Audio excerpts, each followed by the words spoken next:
Bonjour Philippe Vardon. Bonjour Liselotte. Alors je rappelle rapidement pour les auditeurs que vous êtes conseiller régional de Provence-Alpes-Côte d'Azur depuis 2015 et principal opposant de Christian Estrosi à Nice au conseil municipal. Merci d'être avec nous ce matin. Alors vous allez nous parler, vous nous emmenez dans une région française bien spécifique. Oui, est-ce que vous parlez breton, Liselotte? Pas un mot, enfin presque. Eh bien, je ne vous étonnerai pas trop en vous disant que le niçois que je suis ne parle pas davantage la langue des bardes. Alors je prie d'avance tous les bretonnants auditeurs de Radio Courtoisie de m'accorder leur indulgence. Pays et Braise, quoi en Bretagne. C'est le nom de l'association qui a organisé samedi et dimanche dernier la 7e édition de son désormais traditionnel pèlerinage en terre bretonne, de Languidic jusqu'au sanctuaire de Sainte-Anne-d'Auray. Traditionnel, disais-je, ce pèlerinage l'est à tout égard, sur le plan culturel autant que liturgique. Pays et Braise s'inscrit dans la profondeur des siècles. On y chante des cantiques en breton, exhumés par les organisateurs, et on y célèbre la messe selon le rite tridentin, la messe en latin, comme on dit, qui favorise le sens du sacré.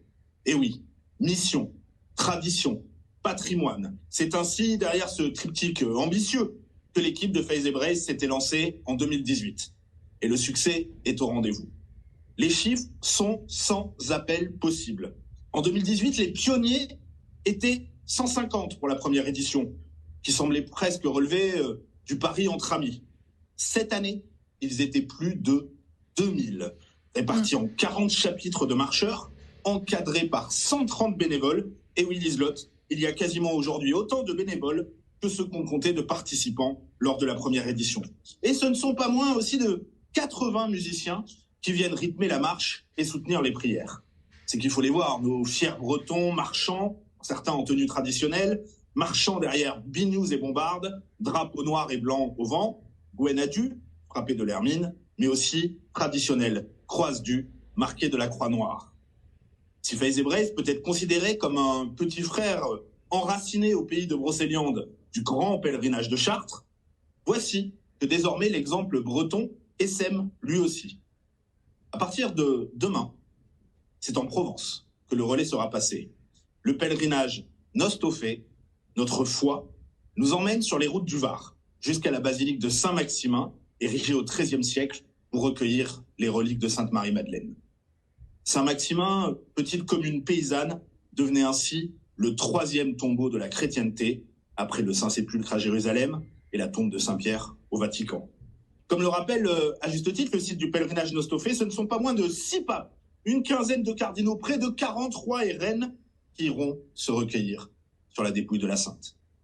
Le nom du pèlerinage est lui-même tiré du refrain du célèbre cantique à Notre-Dame de Provence, Provençao et Catuli, Nostofé n'a pas failli. La Provence est catholique, notre foi n'a pas fané. Vous nous le chanterez une fois, Philippe Vardon. Je maîtrise un peu mieux que le breton, comme vous pouvez le constater. Alors pour cette première édition de Nostofé, ce sont là encore plus de 2000 pèlerins qui vont marcher. Oui, 2000 pour la première édition. Venus de tous les coins de Provence, de Marseille, du Pays d'Aix, de Vaucluse, des Alpes provençales, du Var évidemment.